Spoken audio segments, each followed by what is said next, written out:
খাতুনে জান্নাত ফাতেমা ডাক দিয়া কয় বাবা আপনি আমার আল্লাহর কাছে দোয়া করেন আল্লাহ যেন হোসাইনের জীবনের শেষ নামাজটা দুনিয়াতে আদায় করতে দেয়। আমার আল্লাহ তাআলার পক্ষ থেকে আমার দয়াল নবীরে দোয়া করার কথা বলতেছে ফাতেমা। ফাতেমা ডাক দিয়ে কয় আব্বা আপনি দোয়া করেন। আমার নবী ডাক দিয়ে কই রে ফাতেমা আমার হোসাইন দুনিয়াতে সেজদা দিবে 3টা। আমি আমার আল্লাহরে বলছিলাম আল্লাহ গো আমার হোসাইনের বাকি একটা সেজদা আপনি দুনিয়াতে দেওয়ার সুযোগ দেন না। ফাতেমা আমার আল্লাহ তাআলা আমি নবীরে জানাইয়া দিছে রে ফাতেমা আমার হোসাইনের বাকি একটা সেজদা দুনিয়াতে দিবে না রে দুনিয়াতে দিবে না। কাল ময়দানে মাশরের মধ্যে হোসাইনের বাকি একটা সেজদা আমি আল্লাহ তাআলার কুদরতি কদমের মধ্যে দান করবে।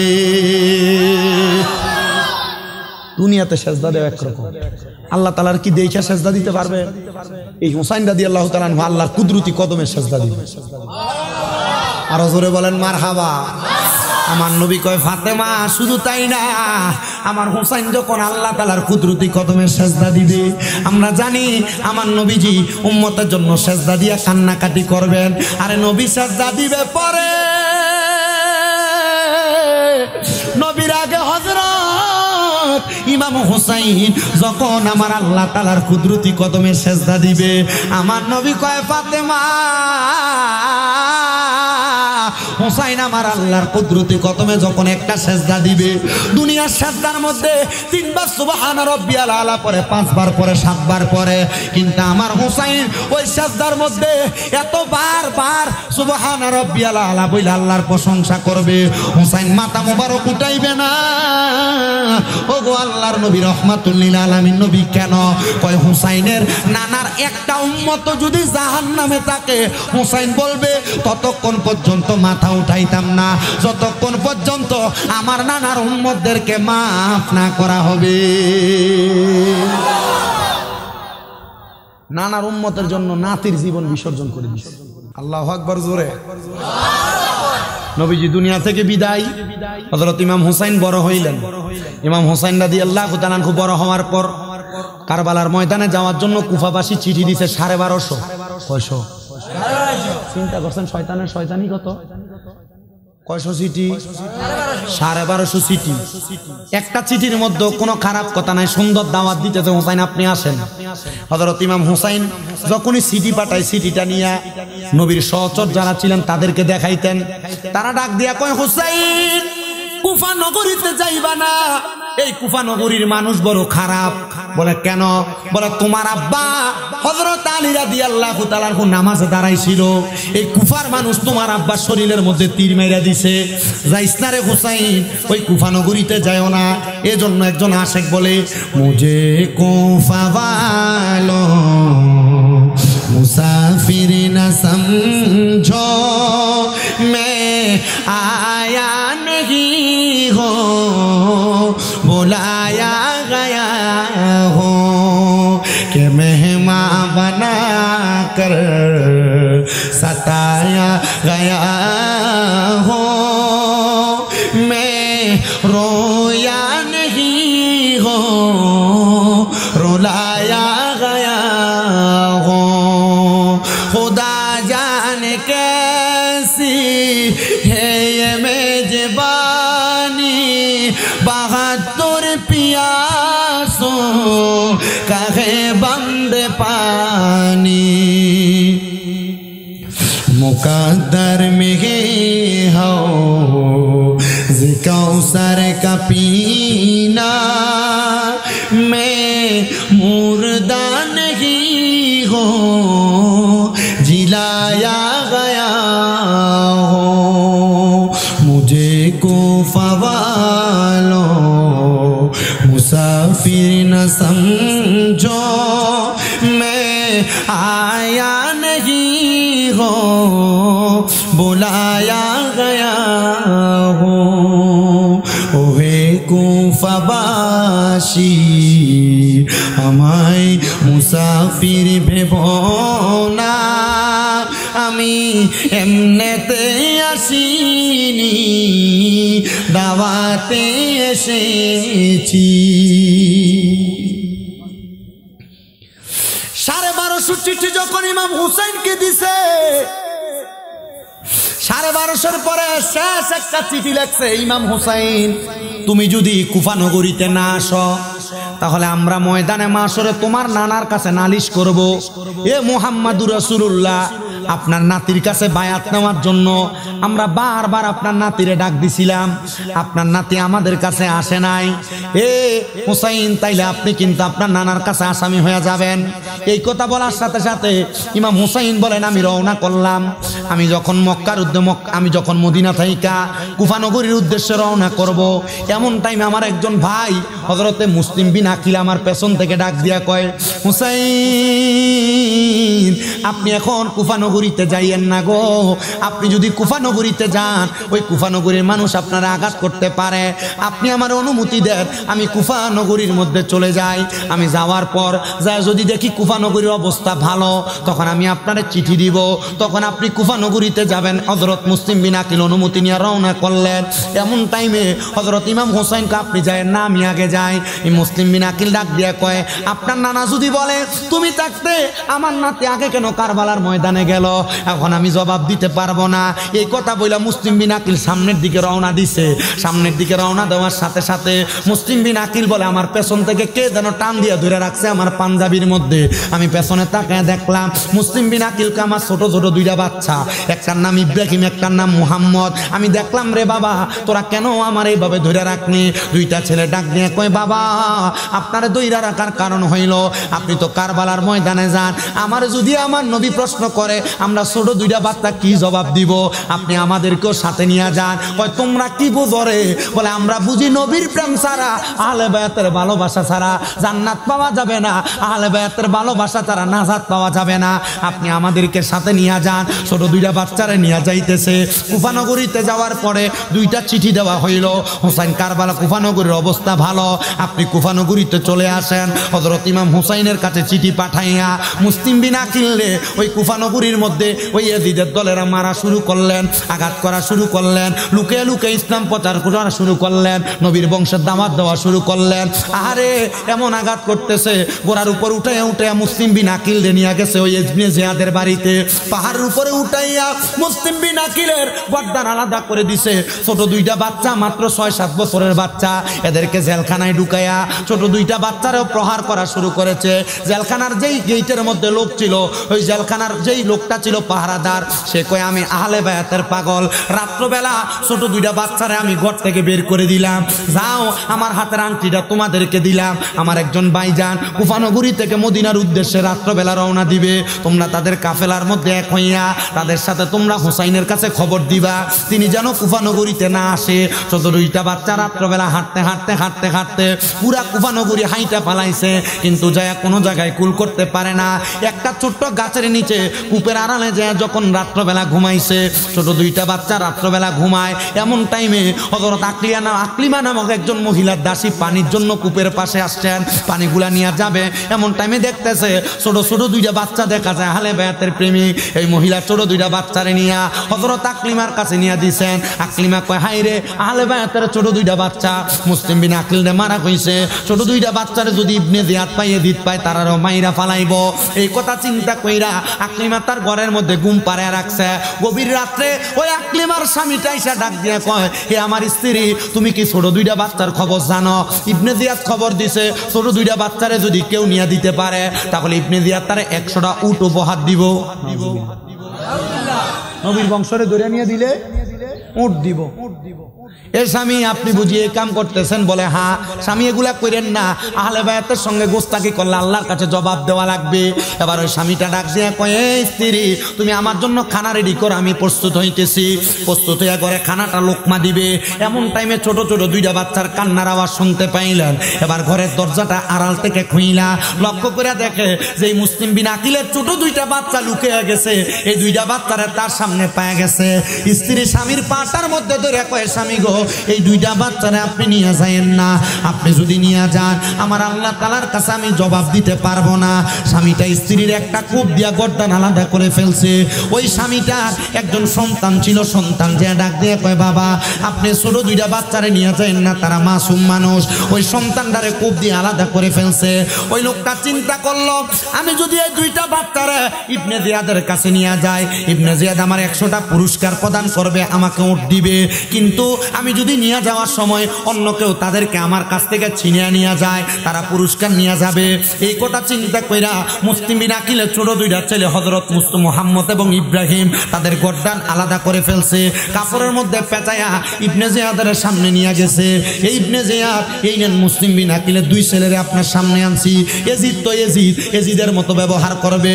কয় তোমারে তো আমি বলি নাই মৃত আনতা, মৃত আনছো তাহলে পুরস্কার পাইবা না। ওই লোকটা ডাক দিয়া কয় হাই রে এই দুইটা বাচ্চার জন্য নিজের বউরে মারলাম, সন্তান মারলাম, এখন ইবনে জিয়াদ আমার লগে গাদ্দারি করে। আমার বুঝতে দেরি নাই যেই লোকটা আমি তার অনুসারী আমার সাথে গাদ্দারি করে, এই লোকটা নবীর বংশের সাথে গাদ্দারি করতে দেরি করবে না। লোকটা কয় আল্লাহ আমি বড় বেঈমানি করে ফালাইছি, আমারে মাফ করো মাফ করো মাফ করো। এই কথা বইলা কান্না করতে করতে দুনিয়া থেকে বিদায় হয়ে গেছে। হায় রে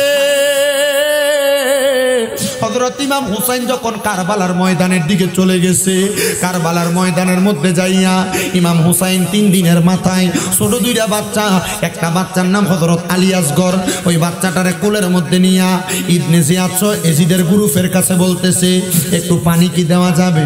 বলে না না না পানি দেওয়া যাবে না।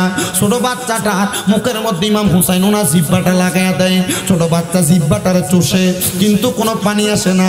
ইমাম হুসাইনের স্ত্রী সাহারা বানো ডাক দিয়ে কয় স্বামী আপনি যায়া দেখেন না আমাদের সাথে তাদের দুশ্মনী, ছোট বাচ্চার সাথে কোনো দুশ্মনী নাই।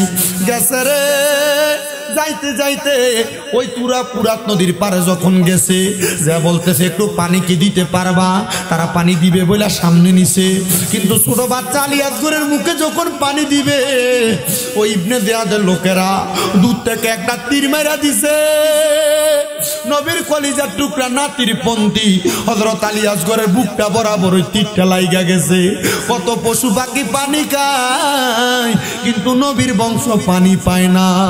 আরে পুরাতে নদীর পানি রে বন্ধ করে দিল রে, কাছে যেতে দিল না সে থাই, হাই রে কাছে যেতে দিল না সে থাই। পশু পাখি খাইল কেহ বাধা না দিল, বাধা শুধু আসগরের বেলায়, বাধা শুধু আসগরের বেলায়। এ আমার গোড়া খালার বাবা হযরত ইমাম হুসাইন ছোট বাচ্চাটারে নিয়া হযরতে সাহারা বানুর সামনে যায় কই দেখছুনি তোমার ছেলের জান্নাতের পানি পান করে আনছি। এ গোড়া খালের বাবা সাহারা বানু কান্দে আর ডাক দিয়া আল্লাহ কি খেলা জানি আমরা সাথে খেলতাছো। আল্লাহ এক এক করে কারবালার ময়দানে নবীর বংশের আহলে বায়াতের 72 জন সদস্য শহীদ হয়ে গেছে। 72 জন সদস্য শহীদ। ইমাম হুসাইন বলে 9 তারিখ দিবাগত রাত্রবেলা, বৃহস্পতিবার দিবাগত রাত্রে আমি আমার ঘরের মধ্যে আমার স্ত্রী হযরত সাহারা বানুর ডান রানের উপরে আমি আমার মাথাটা লাগায়া আমি কোরআন তেলাওয়াত করতেছি। স্ত্রীর রানের উপরে মাথা রাইখা কোরআন পড়া সুন্নত। স্ত্রীর ডান রানের উপরে বা কোলের মধ্যে স্বামী মাথা রাইখা কোরআন শরীফ পড়া সুন্নত। চিন্তা করো আমি নিজেই তো কোরআন শরীফ পড়তাম পারি না, নিজে পড়তাম পারি না, আমি পড়বো কেন? শোনো দারুল কেরাত আছে না এলাকায়? রমজানে হয় না? বুড়ারা যাইতো শোনো আমি বুড়ো হয়ে গেছি গা, আমি কোরআন পড়তাম কেমনে? কিন্তু বুড়া বেটা দেখবেন সকালবেলা 2 জুন কাটে ঘাস, 2 উড়া কাটে ঘাস, এ কোরআন শিখতো চান। বুড়া হন মুরব্বী হন যুবক হন রমজান মাসে দারুল কেরাতে ভর্তি হয়ে যাবে। বুড়া কালে কি দারুল কেরাতে ফললে অসুবিধা আছে? আছে অসুবিধা। তুমি তার একটা লাগাও ফেসটা, আল্লাহ কবুল করতো। আমিন। আর জোরে কোন আমিন। দারুল কেরাতে পড়তাই না? শোনো আপনারা যারা মা বাবা আছেন সন্তানদেরকে আগে দারুল কেরাতে কোরআন শরীফটা সহিভাবে পড়ান, বেশি শিখাইয়েন। কেন জানেন? এটার কারণ বইলা দিন। এটার কারণ হইল অনেক মা বাবা সন্তানকে কোরআন শরীফ পড়ায় না, সকালবেলা একটা ব্যাগের গাছটি কান্দের ভিতরে তুলে দেয় আর কিন্ডারগার্টেন। কথা বলে না? কোনো মা বাপ যদি তার সন্তানকে কোরআন না শিখায়, কোরআন না শিখায়, তাহলে ওই সন্তান যখন কাল ময়দানে মাশরে ফুলসেরাতের পারে আটকায় যাবে, সন্তানকে বলা হবে কোরআন তেলাওয়াত করো, সন্তান বলবে আমার মা বাপ আমারে শিখায় না। এই এ ফুলার মা বাপরে ডাক দাও, মা বাপরে ডাক দেওয়া হবে। সন্তানকে কোরআন শিখাও না কেন? স্কুলে পড়াইছি, কিন্ডারগার্টেনে পড়াইছি, এই জন্য কোরআন শিখাইতে পারি না। তখন এই সন্তানের মা বাপকে বলবে ঠিক আছে, যেহেতু পড়াও নাই অপরাধী তুমি, সন্তান ফুলসেরাত পার হইতে পারে না। তখন ওই সন্তানের আব্বারে ফুলসেরাতের এই পারে পা গুলা রাখবে আর হাতগুলো এই পারে রাখবে, বাফেরে ফুলসেরাতের ফুল বানাইবে। যেই ফুতে আপনার শরীরের সাথে একবার পা লাগলে 2-3 বার সালাম করে, এই সন্তানকে বলবে বাবার বুকে পাড়া দিয়ে ফুলসেরাত মারবো। আচ্ছা আপনার ফুতে যদি তখন আপনার বুকে ফাড়া দেয়, আপনার কাছে ভাল লাগবে? হ্যাঁ, ভাল লাগবো? সন্তানকে কোরআন তেলাওয়াত শিক্ষা গ্রহণ করাইবেন, এটা ফরজ ইবাদত। কি ইবাদত? আপনি আপনার সন্তান আপনার বুড়া হওয়ার পরে বাদ দেয় না, মারে, আলাদা করে দিছে, আপনার প্রতি খেয়াল রাখে না, এটা দোষ আপনার। হুজুর কেন? আল্লাহর নবী বলছে একটা সন্তানকে মা বাবা জন্ম দেওয়ার পর ওই মা বাবার 5টা দায়িত্ব। কয়টা? কয়টা? 1 নাম্বার, সন্তান জন্ম দেওয়ার পর তার কানে আজান দেওয়া, দেওয়ার পর তার একটা সুন্দর নাম রাখা। 2 নাম্বার। 3 নাম্বার, সন্তান জন্ম দেওয়ার পর 7 দিনের মাথায় তার চুল কামাইয়ে দেওয়া। সন্তান জন্ম দেওয়ার পর 7 দিনের মাথায় যদি মা বাবা সামর্থ্যবান হয় তার নামে আকিকা দেওয়া। 5 নাম্বার, ওই সন্তান যখন প্রাপ্তবয়স্ক হয়, মানে 7 বছর হয়, নামাজের জন্য বলা, 10 বছরের মাথায় নামাজের জন্য প্রহার করা। আনাস রাদিয়াল্লাহু তাআলা আনহু আরেক হাদিস বর্ণনা করে বলেন, কোন মা বাবা সন্তান জন্ম দিল, ওই সন্তানকে মা বাবা কোরআন শিক্ষা দেওয়া ওই মা বাবার মৌলিক দায়িত্ব। যদি না শিখান, এই 5টা দায়িত্ব পালন না করেন, এই ফুতে বড়ই আপনার কি লাগবে? এই ফুতে বড়ই আপনার বাদ দিত না। কারণ আপনি আপনার সন্তানের উপর যে দায়িত্ব এগুলো পালন করেন নাই, সন্তান তখন আর আপনার দায়িত্ব পালন করবে না। স্বাভাবিক কষ্ট হয় আপনারা? কষ্ট হইতেছে? ওয়াজটা কি শেষ করব? যেটা ধরছি এটা শেষ করবো কিনা? শেষ তো আপনারা আমার, যদি আমি রাত আরো 2 ঘন্টা ওয়াজ করেও কই যে ওয়াজ শেষ করতাম, আপনারা করবেন না, এটা আমি জানি। আমি যে ওয়াজটা ধরছি এটা শেষ করবো, ঠিক আছে? তাহলে যারা বিয়ে করছেন, বউয়ের কোন জায়গার ভিতরে মাথা রেখে কোরআন শরীফ পড়বেন মাঝে মাঝে? কুলে। কথা কই না? কোথায়? কুলে। অন্যায় কোরআন শরীফ পড়বো কেমনে? সিগারেট টানতে টানতে যে বাড়িতে যা, এর মোহর ভিতরে গুয়ের গন্ধ চাইতে আরো বেশি। বহুত বেরিয়েতে ফর্দার আজকে ধরছে স্বামী মৃদা, ঠিক কিনা? এর মুখের ভিতরে গুয়ের গন্ধ। তোমার বউ যে তোমার খাট থেকে লাথি দিয়ে ফেলায় না, তোমার কপালের মধ্যে। তুমি সিগারেট খাইতে খাইতে মুখের ভিতরে গুয়ের গন্ধ পেতে আর খারাপ গন্ধ বানায় রাখছে। শয়তান বেড়া কোনখানকার।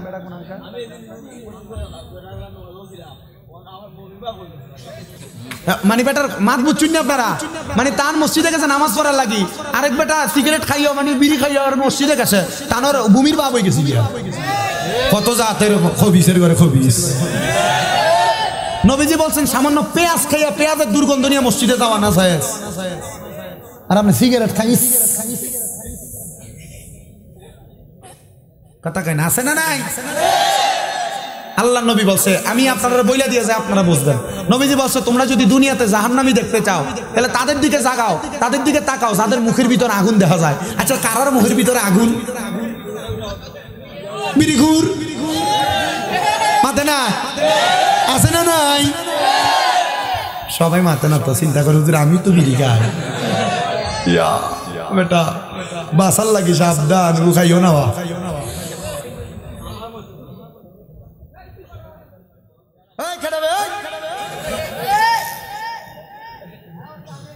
আবার সেটা তার ধরে আনতে না আছে। আপনার কষ্ট হইতেছে? শূন্য হইবনি সবাই, কটলানি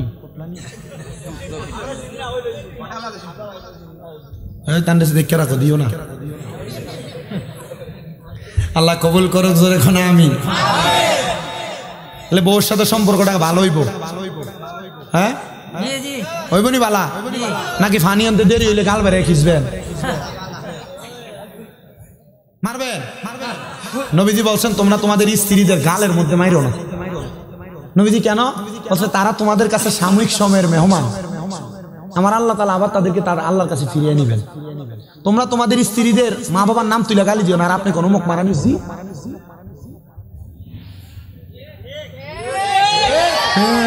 এমাতে না কয়েকটা ঠিক কয় না, চিন্তা করতেছে ঠিক কেমনে কম, আমি তো এক কোণে গাইলেই মাহফিলে বসি। কষ্ট নিছেন মনে, কষ্ট নিন না ভাই সাহেব। নবীজি বলছেন তোমরা তোমাদের স্ত্রীদের মা বাবার নাম তুলে গালি দিও না। নবীজি কেন? নবী বলছে আমি মহিলাদের বাবা। মারহাবা। নবীজি মহিলাদের কিতা পয়সা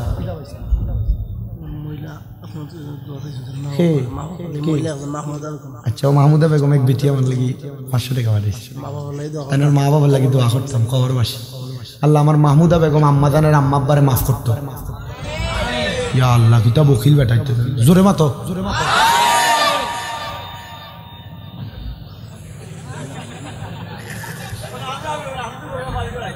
তুমি চিনি পাইবা না আর জোরে কোনা আমিন না।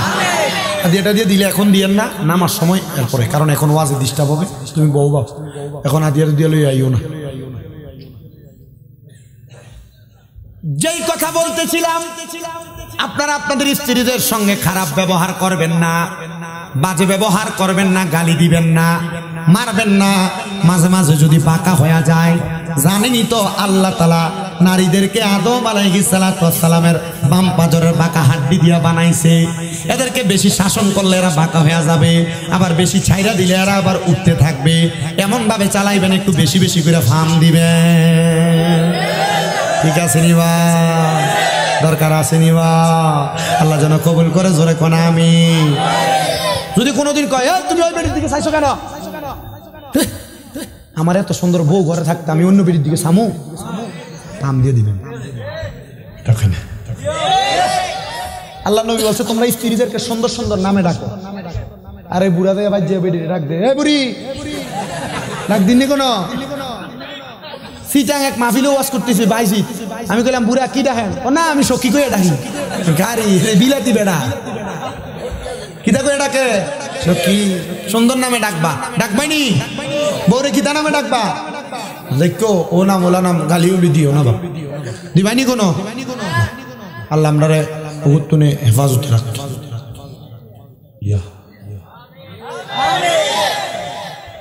আর আমি আমার মা বোনদের কাছে বলছি, মা স্বামী মানুষ কাজকর্ম করে, কষ্ট করে বাড়িতে আসে। আপনি আপনার স্বামী বাড়িতে আসার সাথে সাথে আপনার শাশুড়ির নামে ফেসলা গেলেন না, কানে কানে আপনার ননদের নামে এটা সেটা বললেন না। যারা ভদ্র মহিলা, নবীজি বলছেন এ ভালো মহিলাগুলা পানির মতো। কিসের মতো? নবীজি মহিলারা কি ভালো কইছে, পানির মতো। নবীজি কেন বলে? পানি যেই পাত্রে রাখা হবে ওই পাত্রে থাকবে। একটা মহিলা যদি পানির মতো হয়ে যায়, মানে স্বামীর বাড়িতে ননদে কি বললো, শাশুড়ি কি বললো, শ্বশুর কি বললো, এগুলাতে কান্না দিয়া এখান দিয়ে ঢুকাইছে আর ওইখান দিয়ে বাইর করছে। স্বামীকে স্বামীর মতো বুঝ, শ্বশুর শাশুড়িকে তাদের মতো বুঝ দিয়া ওই মহিলা যদি পানির মতো ওই পাত্রে থাকতে পারে, তাহলে আল্লাহ তাআলা এই মহিলাকে জান্নাতের ভিতরে এমন খেদমত দিবে, এই মহিলার শ্বশুর শাশুড়িও তাকিয়ে থাকবে। এজন্য মা বোন আপনাদের কাছে আমার আবদার, আপনারা দুনিয়ার জমিনের ভিতরে স্বামীর সাথে একটু ঝগড়া পাসাদ করেন না, দ্বন্দ্ব করেন না, স্বামীর কাছে কানে কানে ফুটুর ফাটুর লাগাইয়েন না। দেখবেন আপনার সংসার সুন্দর হয়ে যাবে, একটা জান্নাত হয়ে যাবে। এই সংসারের ভিতরে যদি বউ যদি অশান্তি করে, এটা একটা জাহান্নাম। ভাই সাহেব মাতে না। আর যদি বউ যদি কারো বালা ফইরা জাগা, তাহলে এই সংসার জান্নাত। নবীজি বলছেন পুরুষদেরকে জান্নাতের স্বাদ আল্লাহ তাআলা স্ত্রীর মাধ্যমে দিয়েছে, আবার জাহান্নামের স্বাদ আল্লাহ বউয়ের মাধ্যমে দেয়। বউ যদি বালা না পড়ে, সংসারটারে নরক বানাইয়া দেয়। কথা কোন ঠিক কিনা? আশেক বলতেছে সংসার সংসার কইরা ববে গো, করলি না বন্দিগি,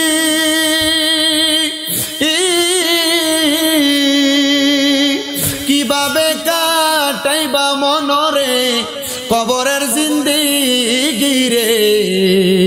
আরে ওরে জীবন গুনায় গুনায় গেল রে, সংসারেরই মা আয় আয় পইরা গো, ডাকলি না মাওলা রে।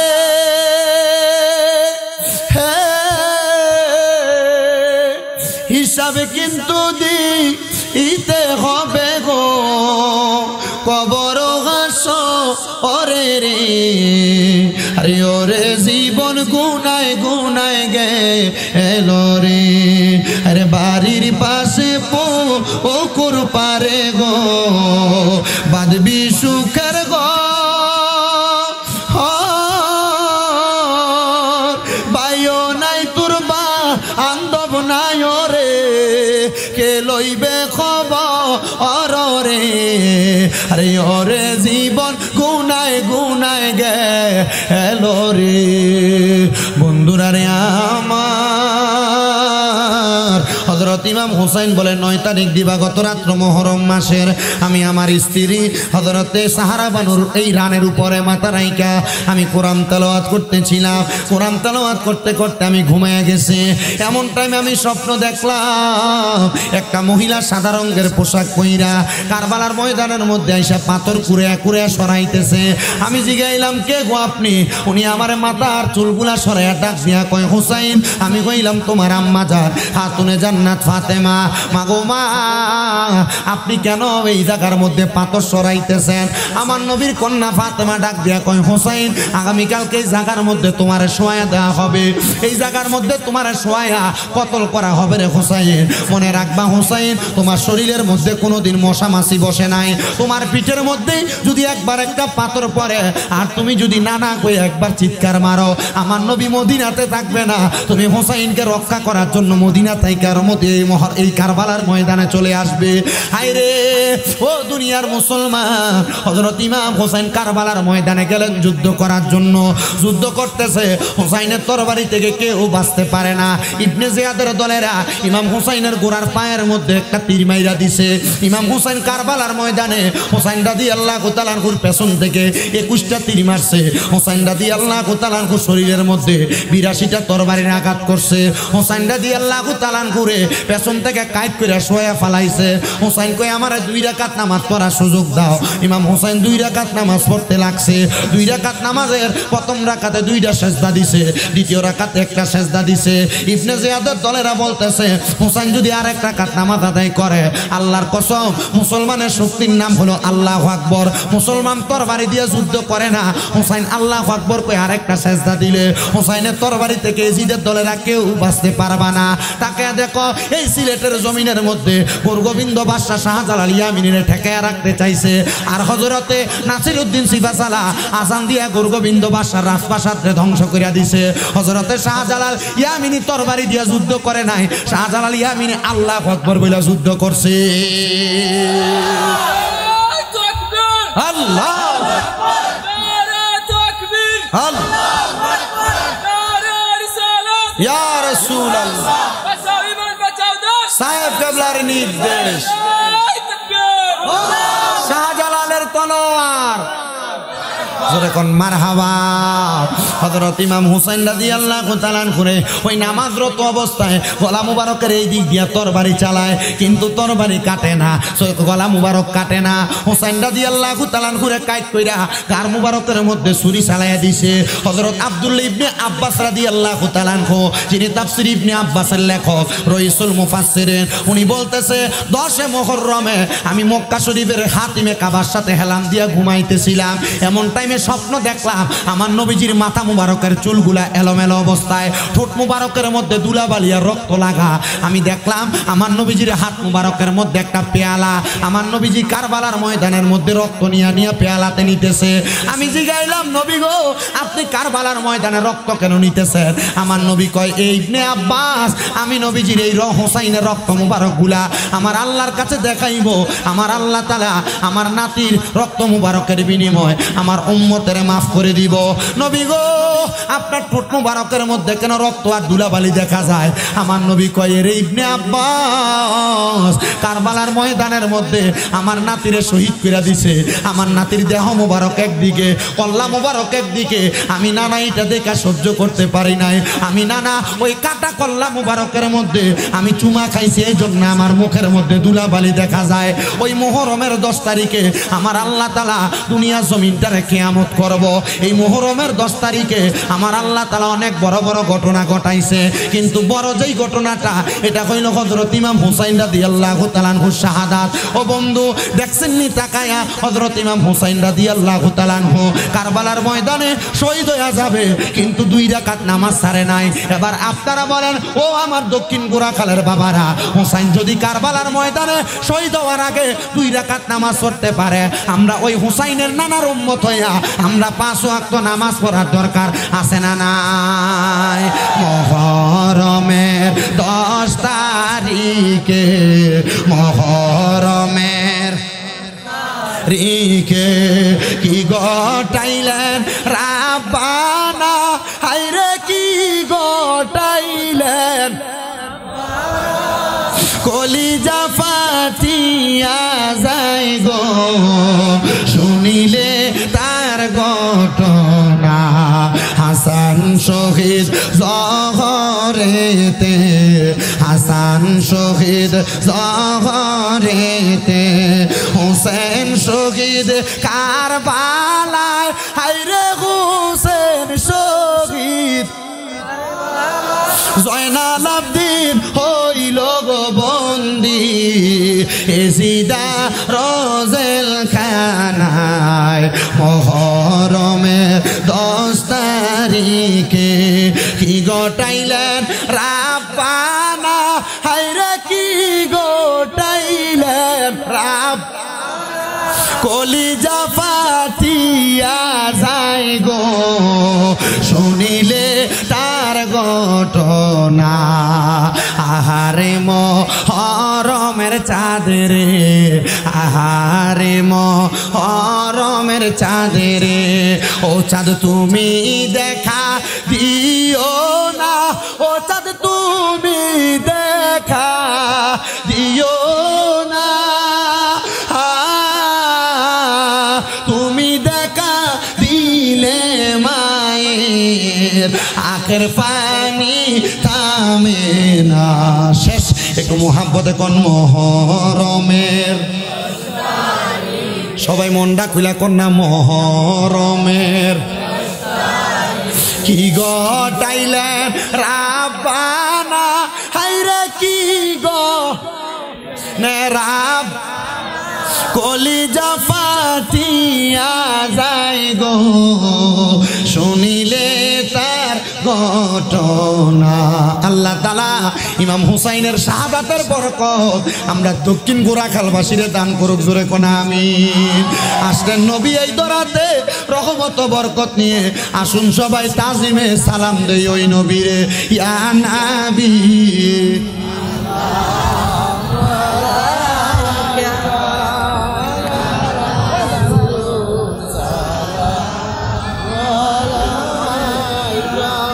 আমার জিকিরের সিস্টেম কোনো বেয়াদবি হাসাহাসি লাড়াচাড়ি করা যাবে না, কথা কি বুঝছেন?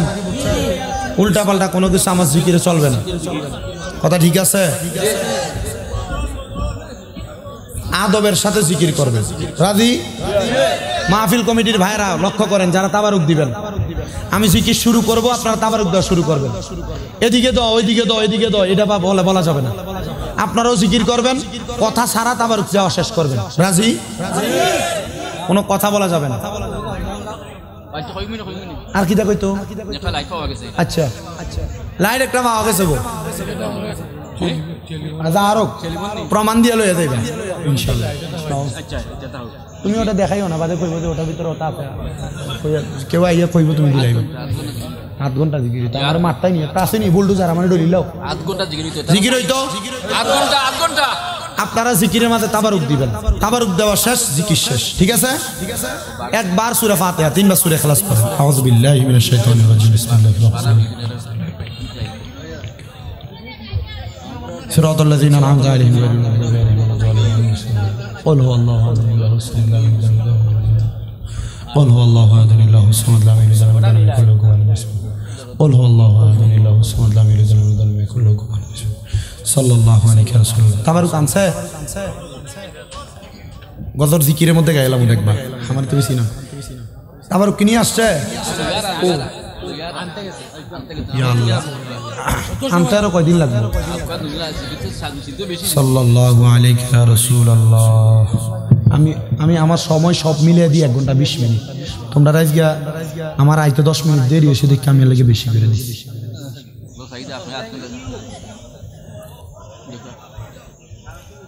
সবাই মোহাব্বতে একটু আল্লাহ তাআলার জিকির করেন আল্লাহ আল্লাহ আল্লাহ আল্লাহ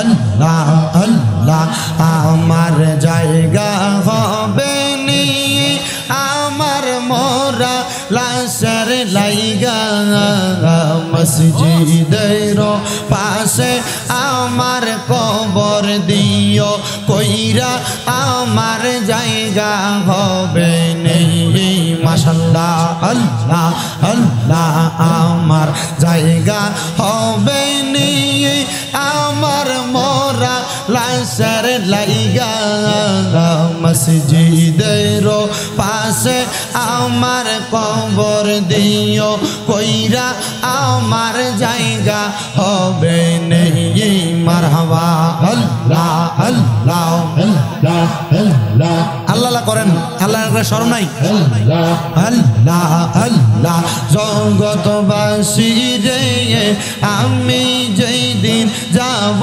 মারা দুনিয়া চারিয়া ওই বন্ধু আত্মীয় স্বজন যাবে রে বলিয়া কষ্ট হইলেও সারা দিন হাত মাটি দিও কইরা আমার জায়গা হবে নেই মারহাবা আল্লাহ আল্লাহ আমার জায়গা হবে নেই আমার মোরা লাশের লাইগা মসজিদের পাশে আমার কবর দিও কইরা আমার জায়গা হবে নেই মারহাবা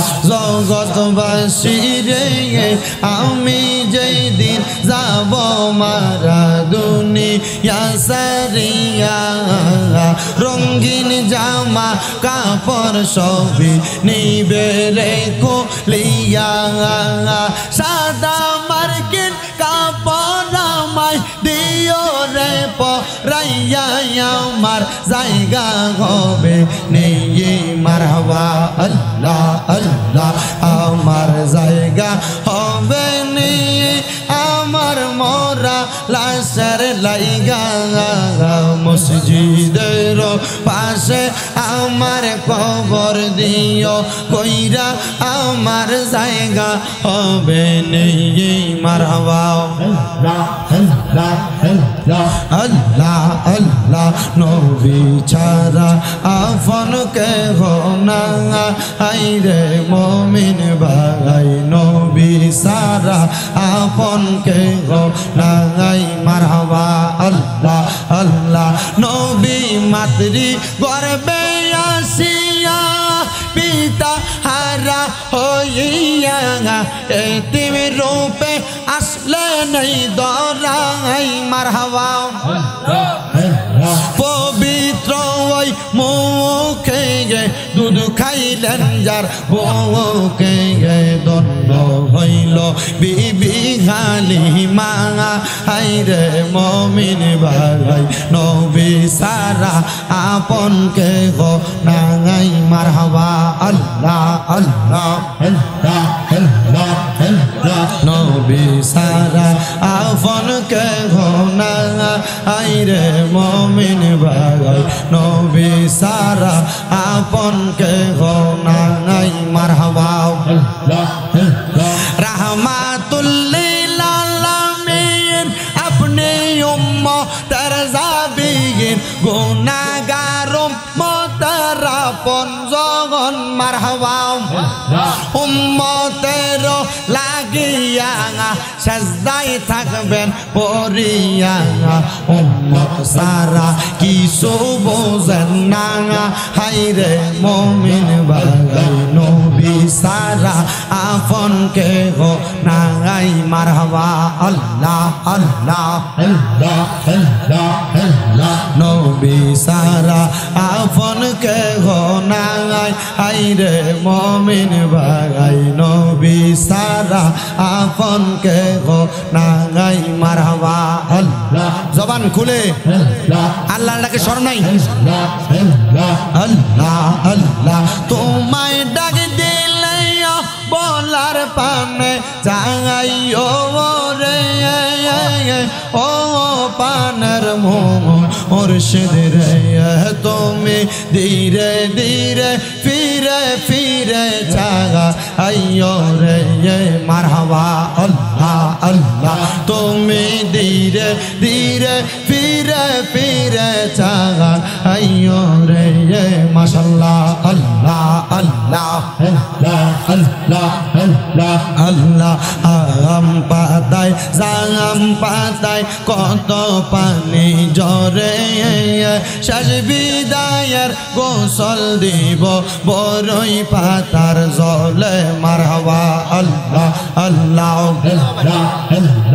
আতর গোলাপ সুরমা চন্দন ছিটাই দিব রে ও পানের মুর্শিদ রে তুমি ধীরে ধীরে ফিরে ফিরে যাইও রে মারহাবা আল্লাহ আল্লাহ তোমায় ডাক দিলে শেখের দিকে যাইও রে ও পানের মুর্শিদ রে তুমি ধীরে ধীরে ফিরে ফিরে যাইও রে মারহাবা আল্লাহ আল্লাহ আমার বিয়ার যাত্রী আমি চারজনারে দেখি আন্দার ঘরে নামাই দিয়া দিব আমায় ফাঁকি মারহাবা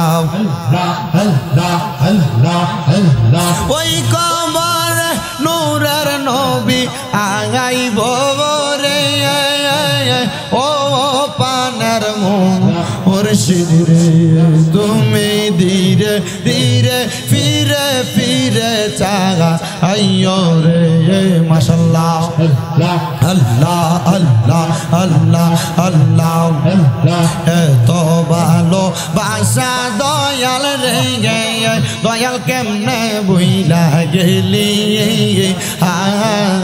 আই রে মারহাবা আমি গোপনে কই রাও পিরিতি এখন কান্দি জগৎ বাসি বাসি গো আমার অন্তরেতে জলে গইয়া গইয়া মারহাবা লা ইলাহা ইল্লাল্লাহু মুহাম্মাদুর রাসূলুল্লাহ সাল্লাল্লাহু আলাইহি ওয়াসাল্লাম আল্লাহুম্মা আমিন আল্লাহুম্মা আমিন আলহামদুলিল্লাহি রাব্বিল আলামিন আসসালাতু ওয়াসসালামু আলা রাসূলিহিল কারীম রব্বানা যালামনা আনফুসানা ওয়া ইন লাম তাগফির লানা ওয়া তারহামনা লানাকুনান্না মিনাল খাসিরিন মাবুদ আল্লাহ মায়ার নজর কইরা তাকায়া দেখেন গো আল্লাহ এই দক্ষিণ গোরা খাল লতিফিয়া হাফিজিয়া মাদ্রাসার উদ্যোগে 21তম ইসলামী সুন্নি মুখা সম্মেলন সাজাইয়া মাহফিলের সম্মানিত সভাপতি মোহাম্মদ আরশ খান, সম্মানিত সহসভাপতি আলহাজ দেলাওয়ার খান, আজাদ খান, হাজি মোহাম্মদ সুন্দর মিয়া, মোহাম্মদ লুৎফুর রহমান সহ আল্লাহ এই মাহফিলের সম্মানিত প্রধান অতিথি শামসুল উলামা আল্লামা ফুলতুনি সাহেব কেবলা রহমতুল্লাহ আলাইহির সুযোগ্য উত্তরসূরি হযরত মাওলানা হাফিজ ফখরুদ্দিন চৌধুরী সাহেব জাদে ফুলতুনি সাহেব সহ উলামায়ে কেরাম, হুফাজে কোরআন, দাড়ি পাকা মুরব্বী বাবাজিরা, যুবক নওজোয়ান ভাইয়েরা, ছোট্ট ছোট্ট মাসুম বাচ্চারা, পর্দার অন্তরালের আমার কত মা বোনেরা, অনেক প্রবাসী ভাই বাবারা, বিদেশ থেকেও দোয়া চাই আল্লাহ প্রত্যেকের খাস দোয়া তুমি কবুল আর মঞ্জুর করে নাও মাবুদ। ও আল্লাহ আমরা গুনাহগারেরা হাত বাড়াইছি, আজকের মুনাজাতে কে জানি হাত বাড়াইছে, কার জানি জগতের মধ্যে বাবা নাই, যেই বাবা রিক্সা চালায়া মাটি কাইটা মাথার গাম পায়ে ফালায়া পরের